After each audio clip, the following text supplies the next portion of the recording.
धरती सी सहनशील, पहाड़ सी दृढ़, सीता सी पवित्र, जैसी अजब गजब की तुलनाओं से भी अलग वो बस एक औरत है।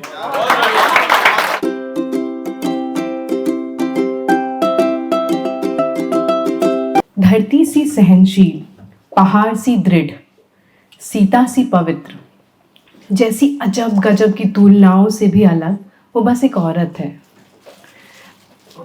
वो जितनी विशाल है उतनी ही सूक्ष्म भी। वो अतरंगी, बेरंग, खुशमिजाज, तन्हा सब हो सकती है एक साथ। अपने अंदर की सारी उलझनों को समेट तुम्हारी खुशियों में तुमसे ज्यादा खुश हो सकती है। बचपन की चंचलता की महक, यौवन की सुंदर उधेर बुन और प्रौढ़ की समझदारी सब एक साथ लेकर हाथ बढ़ा सकती हो तुम्हारी ओर अगर तुम कहीं फंसे हो। परिवार के लिए खुद को पूरी तरह से खो देने वाली माँ से सिंगल मॉम होकर खुद की और खुद के बच्चे की हिफाजत और खैरियत हासिल करने का सफ़र आसान नहीं था उसके लिए, पर उसने तय किया। वो आसमां की तरह खुली है, एक ऐसा कैनवास जहां कोई प्रेम की कलम से खूब सारे रंग बिरंगे इंद्रधनुष भर दे। हाँ, बस प्रेम की कलम से, क्योंकि दिल के आसपास चार दीवारी बनाना भी उसने सीख लिया है।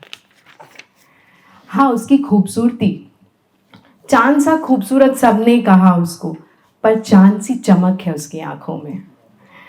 हो अब अमावस का अंधेरा या पूर्णिमा की जगमगाहट, उसकी आंखों में अब अपनी चमक है।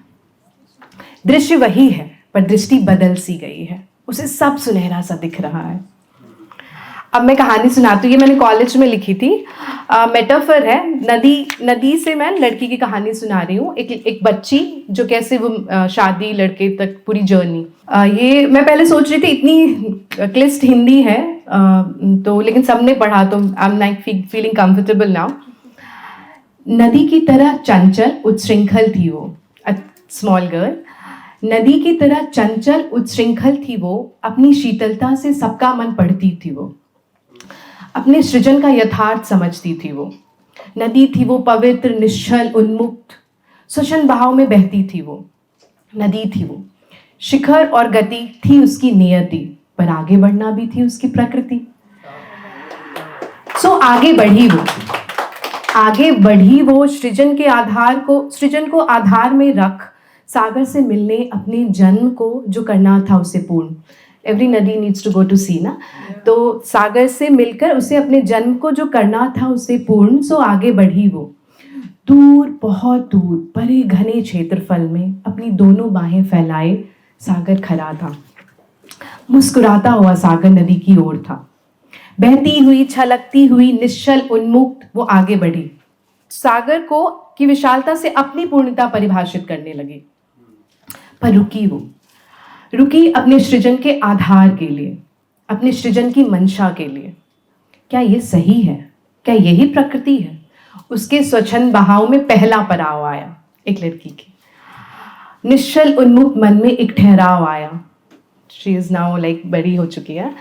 हर पल आगे बढ़ना उसकी प्रकृति थी। आगे बढ़ी वो, सागर के विश्वास से, सागर के प्यार और सम्मान से उसे अपनी पूर्णता महसूस होने लगी, स्पर्श होने लगी।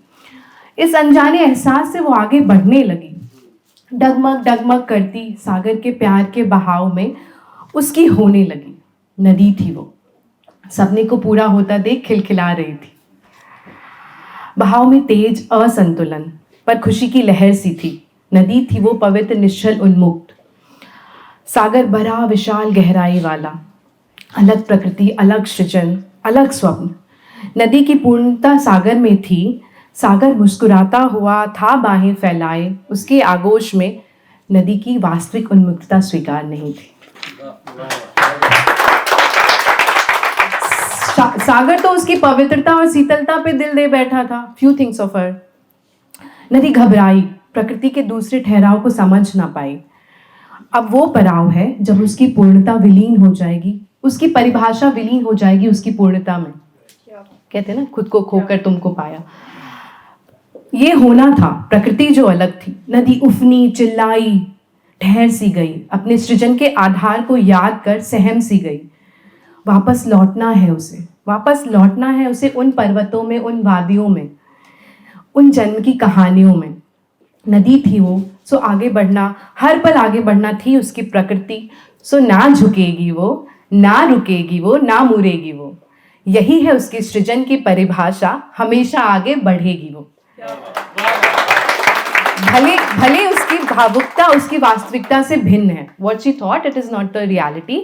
भले उसकी भावुकता उसकी वास्तविकता से भिन्न है, पर अपने सृजन के यथार्थ को पूर्ण कर अपनी पूर्णता परिभाषित करेगी वो। ना झुकेगी वो, ना मुड़ेगी वो, हमेशा आगे बढ़ेगी वो। Thank you.